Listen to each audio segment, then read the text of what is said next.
Hello QPR fans and Player CV home and away. Got another ex-player exclusive for you today with the one and only Mr. Paul Furlong. How you doing, sir? Thanks for your time to take your time out and do this before you do your duties for the club. Just a few questions really about your playing time at QPR. Various questions, but nothing to worry about. Right, we'll crack on. When growing up as a boy, what team did you support or follow? As a boy, I remember about knee height, always supporting Spurs. It was my local team, to get over there when I could. And yeah, I kind of grew up and still at this moment in time, just watch out for the results, you know. I thought I was there once as a kid as well, about the age of 11, 12. I liked the style of football that they played. And yeah, been a supporter of those for many years. And I suppose, as you say, you still keep an eye out there for results and stuff like that. And obviously, imagine a new ground's going to be like for the fans and players who are going to be going there as well. It's going to be pretty mental, I suppose. Yeah, it's fantastic. I mean, we've got all this social media these days, you know, and they're showing lots of clips of how the ground is getting on, and you know, it looks really impressive. So, you know, it's unfortunate we're not in there at the moment, or the team are in there at the moment. But you know, when it does come around, I think it'll be a special venue. Well, whether QPR get a new ground is another thing to see. But fingers crossed, hopefully one day we may get to see one. I mean, obviously, as we all know, we do have to move out of Loftus Road, unfortunately, to try and, you know, bring more revenue in, etc. and so forth. You know, unless the fan base grows, which hopefully always will do. But anyway, moving on. What year did you join QPR? I joined. Good question. 2000. Was it 2001? 2000. Something like that, along them lines. 2001. Okay, good memory. Yeah. Okay, and then what team did you make your debut for QPR against? Can you remember that? Good question. You're testing me here. You can phone a friend. Yeah. I'm trying to think of who I made my debut against. I can't remember. Can't remember? Not to worry. I can't remember. Okay. Following on from the debut question, can you remember who you scored your first QPR goal against? Was it Chesterfield? Chesterfield away? Rings a bell. Rings a bell to me, but had a bit of a tough time, I think, leading in. I think I came, you know, the matter of fact I'd played for Chelsea as well. Was a bit of a, you know, I was a goal behind coming in the door from that. Yeah, unfortunately, you know, we're not a nice people regarding it. But then, you know, at the end of the day, you're wearing the QPR shirt. Yeah. Irrespective of where you've played before, you should try and get behind the player. I mean, obviously, you're always going to have fans who will like you, who won't dislike you because of whatever sanctions and factions. Yes. Anyway, next question. What's the most memorable game you've played in whilst playing for QPR? The most memorable game or games? Or... I mean, we had a little discussion off of here, and I think the Oldham game at home, semi-finals, I thought it was a special game. And as you said, you know, so many people have, you know, when I QPR fans, when I've approached them, they always mention that, you know, what an amazing night that was, and a pleasure for them to be there. And they actually say that the ground shook. You actually see it on YouTube as well. From the thing, from the camera angle, you could see that shaking. So it must have been the velocity of the people jumping up and down and stuff within the ground. Yeah. I've never known anything like it myself personally, and you know, obviously we played at Wembley playoff final when Zamora scored, but the ground was shook. I mean, there has been a Liverpool maybe at home when we beat them 3-2 when Mackie got the winner. Okay. But not compared to that Oldham game. I don't know. It's just so different about that game. 100%. Oh, it's a semi-final, of course. Game, but no, for me it was a special night. You know, I had scored. I mean, thank God. That's right. Yeah, 100%. But I had some really close friends and family members that were there as well. So I'm glad that they were there to witness the night. It was a fantastic, special night. From that goal, I think you become a QPR player. Right. Forget the Chelsea thing. I think from that time then. But I mean, I'm sure you were before that as well. But yes, I know what you're saying. Yeah, I know what you're saying. A year later at Hillsborough wasn't too bad either. Yeah, that's right. Yes, 3-2. Yeah, that's right. Yeah, one of your best goals. Yeah. Next question, Paul. Yeah. Who was your roommate on QPR away games? Or I mean, I know you must be done with different players, like shared with them. But do you have one in particular, or did you pick who you like? Yeah, I've roomed with several. I've roomed with Kevin Gallen, Martin Rowlands. Mark Bircham, George Santos. Okay, yeah. Yeah, so I've had a few. Yeah, that's a good time. Fun games. Oh yeah, as you can imagine. Yeah. Cool. Yet again, just relating to the Oldham, what was it like playing at Loftus Road when it was a full house or not so full house? You know, obviously, we do get games where we have lesser crowd. Yeah. I don't know. I still think the crowd generates that noise still, even though it might be 12,000, but it sounds like there's 20,000. Yeah. Because of the compactness of the ground. I mean, I know there's, you know, as you alluded to earlier, that QPR as a club probably need to move out of where they are to increase the revenue and whatnot.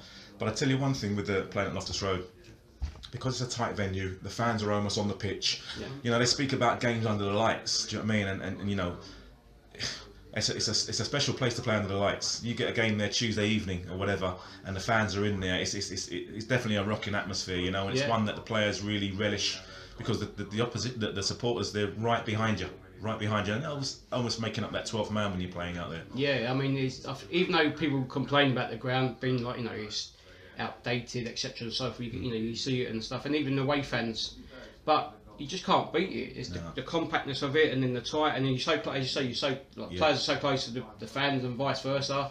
I mean, when you go to some ground, you're miles away.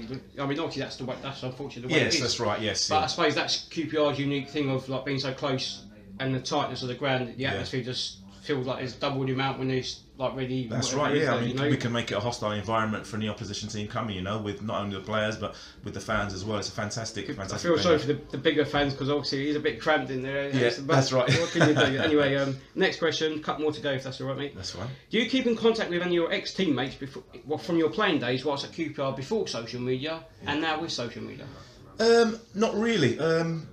I mean, things move on, people move on, but I do see people every now and again. Like I see Mark Bircham every now and again, because he's not too far from where I live, and we'll have a little conversation.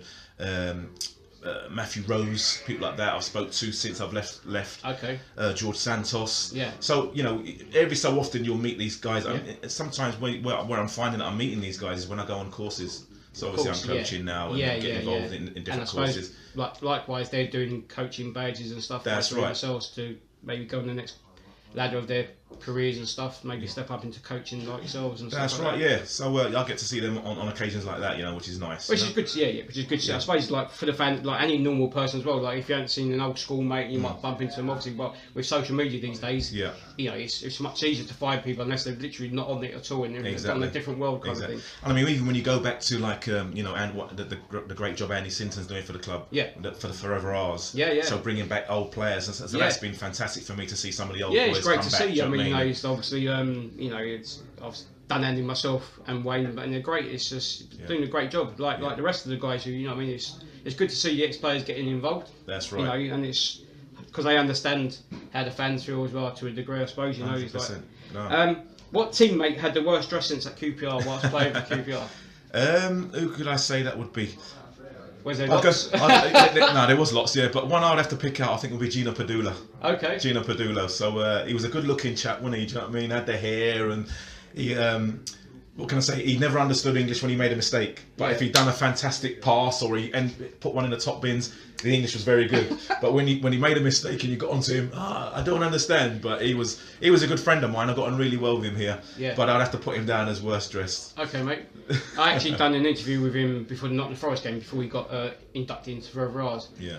And for the love for the club he's got is still there. Yeah. I like lots of players, because I don't know what it is. Like from the players who I spoke to and you read about, the minute they talk about QPR, they seem to have an affection with it. It's like, I don't know whether it's just the whole thing. They've played at bigger clubs, better clubs. Yeah. But yet they seem to have this thing about when they played for QPR, it's been like a special time for them. I think it's a special club. I mean, I've been here for a player for a long time, and then now part of the coaching staff with the youth development.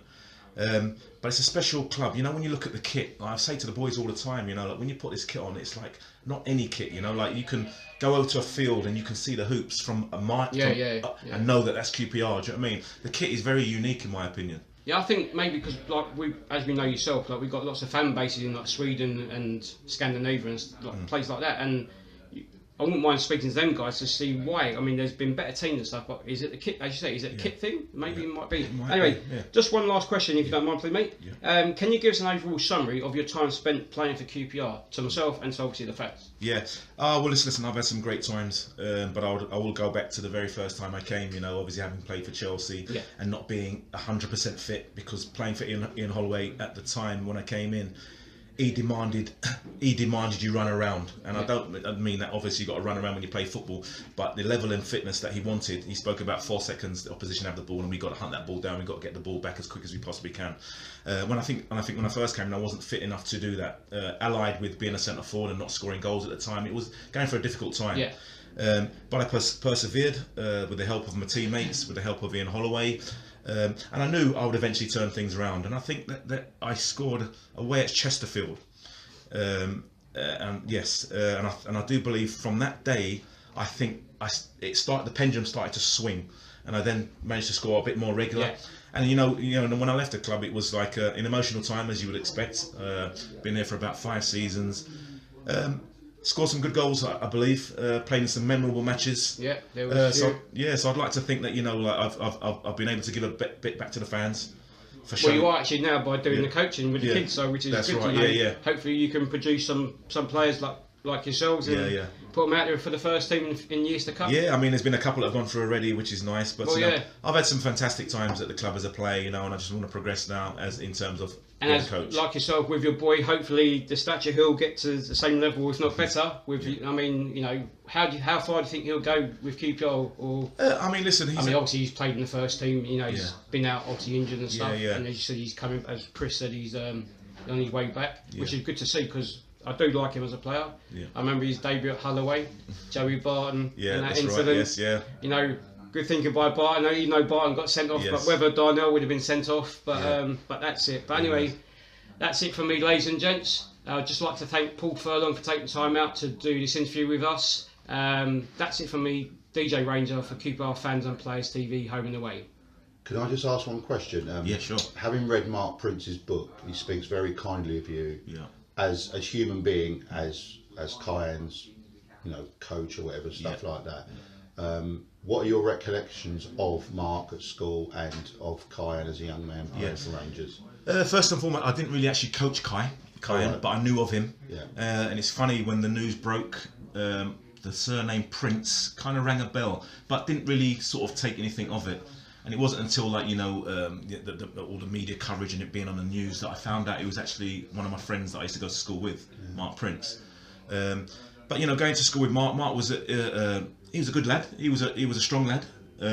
He was good with his fists. Do you know what I mean? And I saw that on a few occasions. I've read the book. Yeah, I saw that on a few occasions. But I believe his dad used to box, so that was ingrained in him. So for me, as growing up as a kid, I thought to myself, if he does nothing else, boxing is definitely a career that he can take up. And so said, so done. He was a boxer for a period of time, and I think he done well for a spell. But no, he was great with me. He used to play football, but wasn't at the level. I think he had his eyes set on being a boxer, where he was good with his hands. But I had some good times with him at school. We got on really well as friends. I've seen him outside of school. So since we've left school, I've met him on a few occasions. And I think what is really nice is that the club haven't forgotten Kyan Prince. Every now and again he's invited back to the club, and I think the club is very special and unique in that way. That you don't forget the people that have been at the club. Yeah, just as much as Kai, with Ray Jones as well. Ray Jones, fantastic. I mean, obviously all past players who have played for the club as well. Sadly passed away for whatever reason. Yes. The club do. I'm sure lots of clubs do it anyway. Yeah. But it seems to be just saying, Yeah, I mean, which is really good. That along with the Forever Ours, we're not. Right. That was the last question from Chris Hewitt, cameraman for today. Thank you very much, sir. That's it for myself, DJ Ranger, with the man himself, Paul Furlong, for Qpr Fans and Players TV, home and away. Come on, you Rs. Good luck this morning against Ipswich. Cheers, thank you very much. Thanks, Paul.